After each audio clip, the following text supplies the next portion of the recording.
My parents kicked me out when I was 18, and I became homeless. 10 years later, they went bankrupt. I'm 30, male, and my parents didn't really want children. I was an only child and essentially an unplanned pregnancy from what relatives have told me, as my parents claimed that they were going to be child-free when they married. My childhood was initially good, but I think after I started growing out of the cute and adorable phase, my parents were less inclined to spend time with me. They both worked and had their own business that they started together. That business was their life, and I was always second fiddle to it. Any other close members of the family, like my grandparents, lived states away, and I barely knew anything about them until I was an adult. So, I had no other family around. My entire childhood, I was practically raised by TV and my school teachers.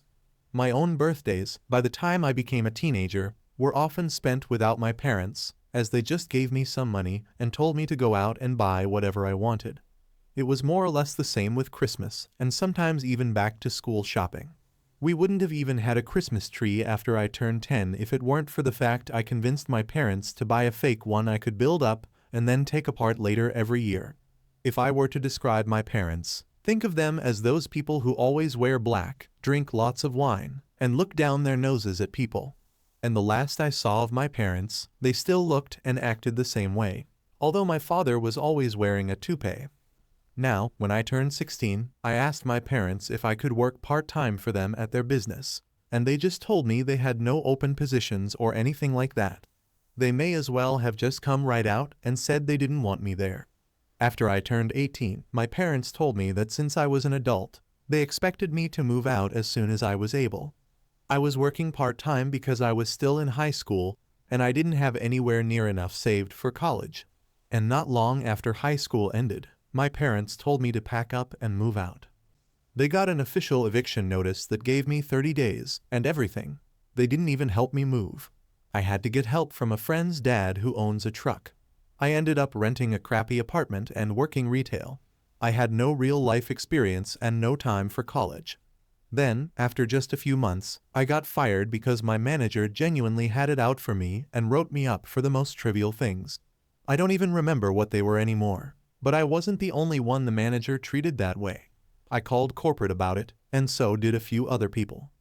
Corporate looked into the manager, and they were soon fired for various reasons, not many of which I actually know since it was mostly kept quiet. But someone told me theft of cigarettes was a part of it, and the manager was a chain smoker. Corporate refused to rehire me and only said that they'd changed the record to say I was laid off instead of terminated so my resume would still be clean. Guess they considered me damaged goods or something. I ended up going broke pretty fast because I was terrible at managing my own money and couldn't find steady employment, so I lost my apartment. I went back to my parents begging for help, but they refused to take me in, not even for a short while to get back on my feet. I ended up homeless and living out of a tent in someone's backyard in winter. My friends had all moved on to college, some in other states, and I was a penniless kid taking any job I could to survive. My salvation came when one of my parents' neighbors discovered I was living out of a tent and offered to take me in for a while so I wouldn't freeze. She helped me badger my parents into telling me how to contact other members of my estranged family. My parents were reluctant to say, probably out of fear of being judged for throwing their son out the way they did. But they finally provided the information and gave me a list of contact details, then told me not to bother them again. I called my grandparents on my father's side, and they were very surprised and delighted to hear from me because they hadn't seen me since I was a baby, and I'm their only grandchild. My grandparents, upon learning of my situation, flew me over to live with them as soon as they could. They essentially adopted me. My parents didn't even see me off at the airport, despite being invited to. I had no contact with them for nearly a decade. My grandparents said they despised my parents for treating me so poorly and legally disowned them by removing them from their wills.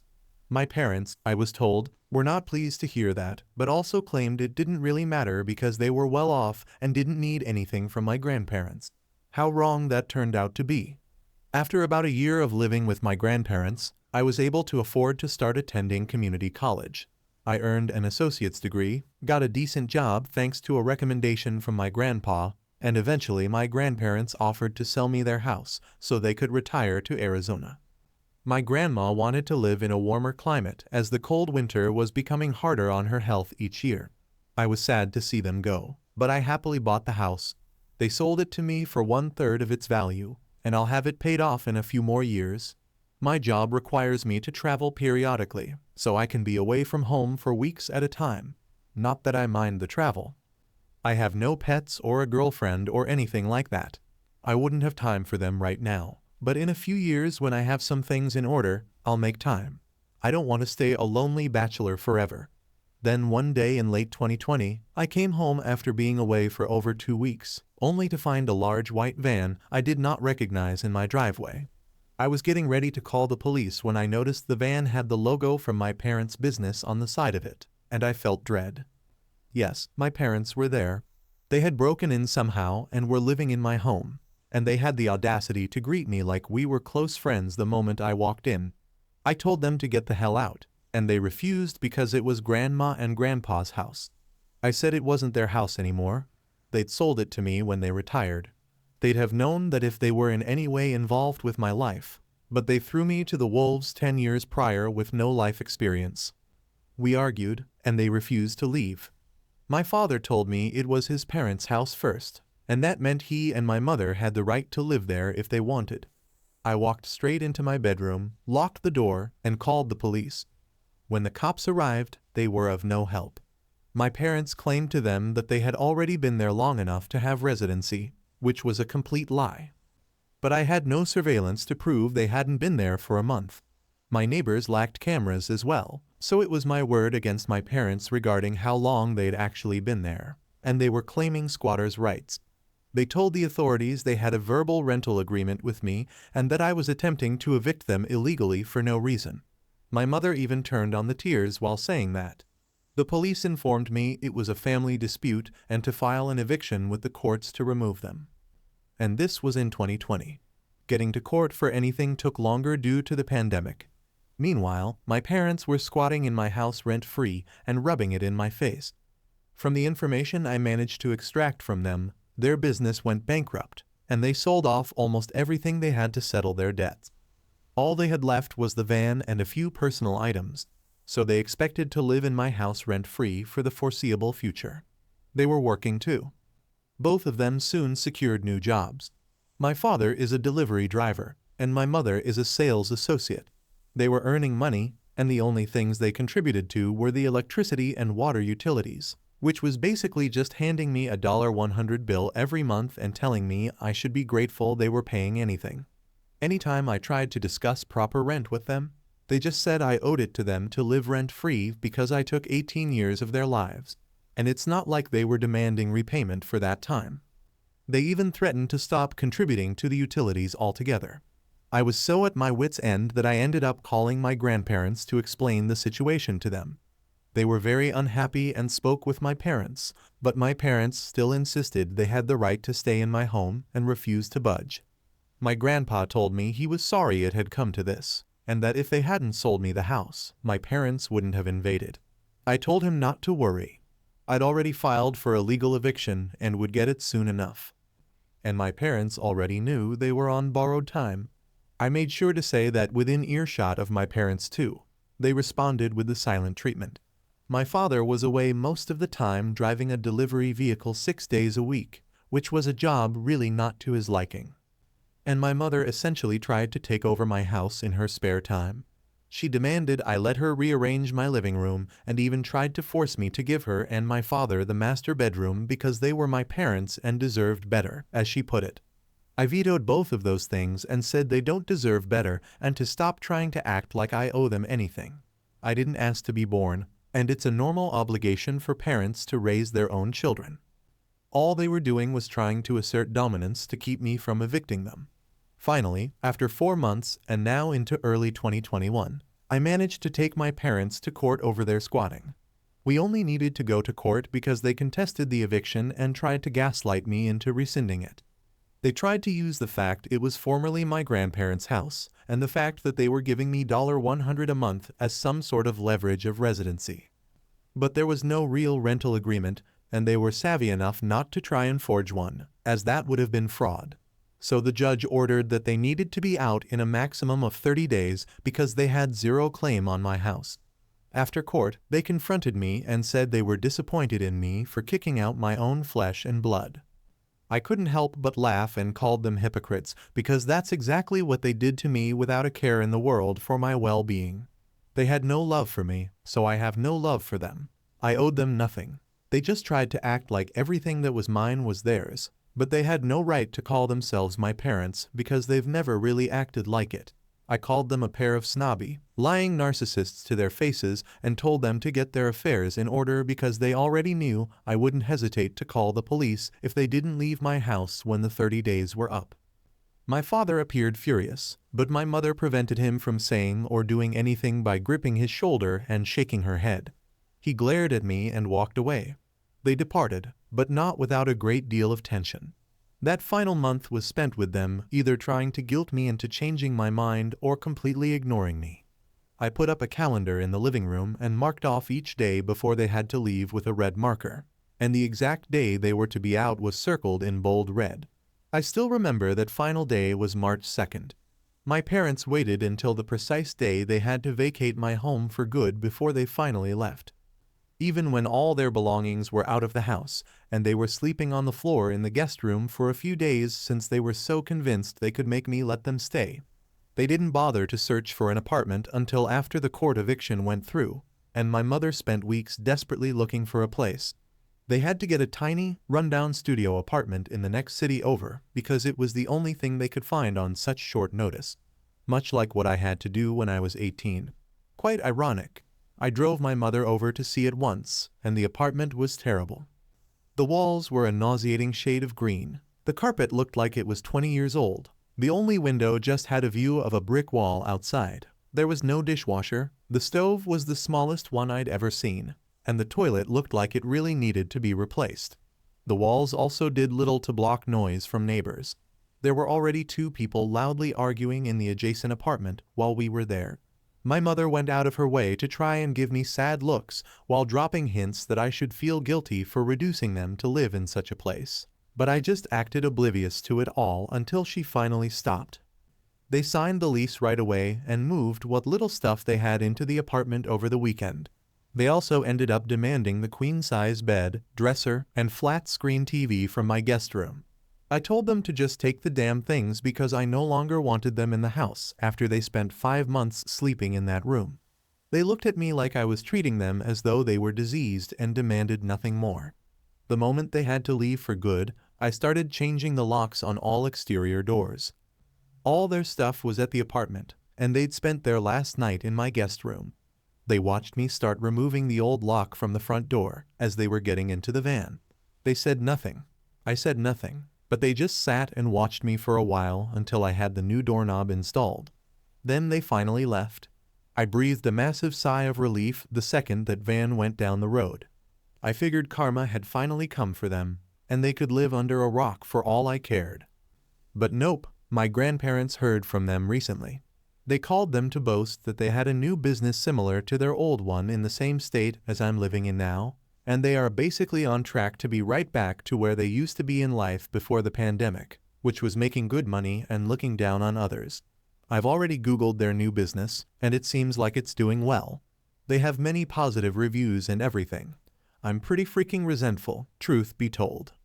They put me through being homeless, squatted for nearly free at my house for months, then went right back to being the snobby, wine-drinking business people they used to be. If karma is real, it's taking too damn long. Edit. I would like to thank everyone for all the constructive advice and many of the points that are being made about selling the house. I'm realizing they have merit. I've asked my grandparents if it would be a good idea if I move closer to them. They told me that if I want to sell the house, then to go right ahead. My parents will have no clue where I am if I relocate, so I'm seriously contemplating it now. I'm going to see if the company I work for can transfer me down south. I think I wouldn't mind the warmer climate anyway.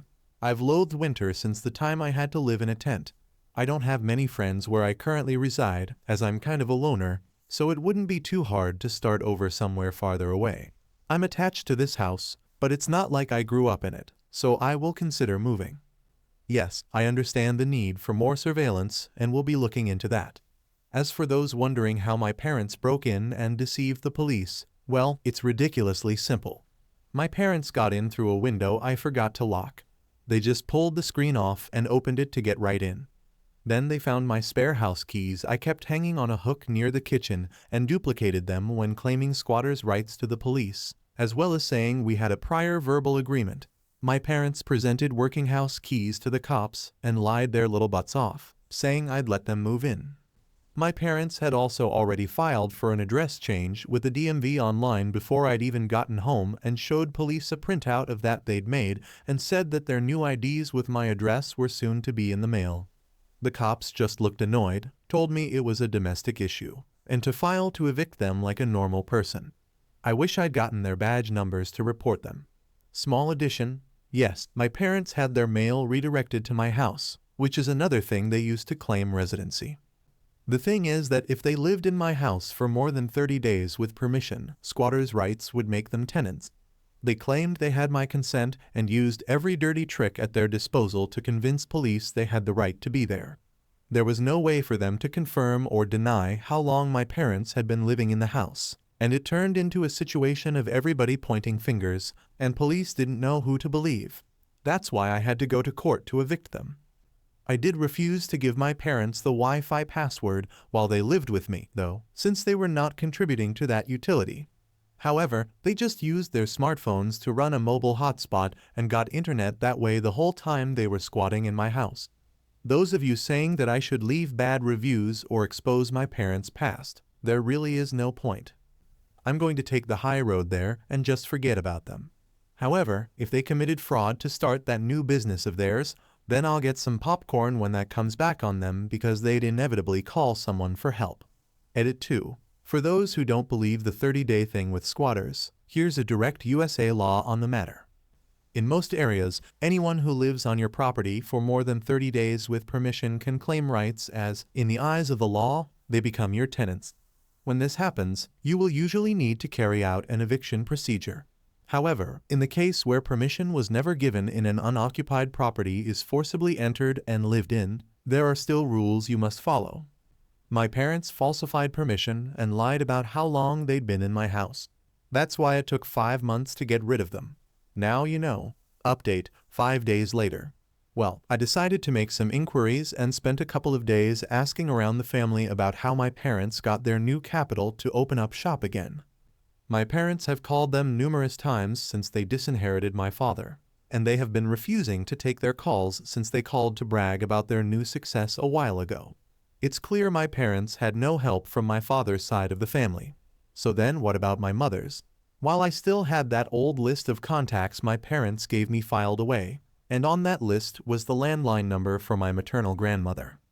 I did try calling my maternal grandmother back when I was homeless. She did not give a hoot. I've never met them in person, but my maternal grandparents are a lot like my parents. Guess my father truly found his soulmate with my mother, as a previous comment noted. They were made for each other. I managed to get in touch with my maternal grandmother once again. Not only was she long divorced from her husband, but my maternal grandfather is also no longer alive. That was news to me, but he passed away 7 months ago, and he left my mother a sizable inheritance. So yeah, that's where they got the funds to start a new business. My maternal grandmother sounded so proud of them too. She had little interest in discussing much else, and it's likely why my parents called my grandparents to brag about how they are so successful again. They wanted to rub salt in the wound since my good grandparents cut them off. I really don't care though, and neither do my good grandparents. Everyone on my paternal side of the family all say my parents can go pound sand. They want nothing to do with them. I'm not the only one. My parents have alienated my mother's side of the family, full of divorcees and drunken loners who all hate each other and just pretend to act civil. My father's side is what I call just very normal and nice people. My father, though, burned bridges time and time again. When I was born, my grandparents wanted to be in my life, but for some reason, my parents kept me from them. Why they did this, I'm not entirely sure, but I think it's because they didn't want to be judged on their own parenting. I'd have been happier if they'd sent me to boarding school or to live with my grandparents, But I guess narcissists aren't truly happy if they don't have someone else to put down. I can only imagine the stuff they said about me behind my back my entire life. Either way, it seems my parents did nothing illegal to open up a new business. Nothing that can be reported to something like the IRS anyway. No law against using funds from inheritance as seed money for self-employment. My mother, like me, was an only child, so she got everything when her father died, including his house and land. That's where my parents are living now. I've seen a photo my maternal grandmother sent me. Not the nicest house, but not bad. Comparable to my own today, but it means my parents have a place to live scot-free now and likely won't need to bother me again. I want to sell my house and move, but it turns out the company that employs me has no branch in Arizona. So it's either I quit and look for new employment in Arizona after selling my house, or I just stay where I am and hope my parents leave me alone. I'm looking into job searching because I really don't want my parents to ever find me again. I won't move if it's not feasible, but I'd prefer to be able to. It would be pointless to bother getting more cameras for the house if I want to sell it ASAP. But if I end up stuck here because of not being able to find another job in Arizona in the coming months, then I might as well get cameras installed inside and out. I've gotten a lot of good advice on the kinds of cameras to get and where to put them. I kind of doubt the same situation will ever repeat, but I just don't want my parents to ever try to seek me out again for any reason. If they need help when they're old, I'm not going to care. They'll get what they gave. Nothing. They're dead to me for the rest of my life, and the rest of my father's side of the family say the same. If I ever become a parent or step-parent, I'll make damn sure I never become like my parents. No child deserves that.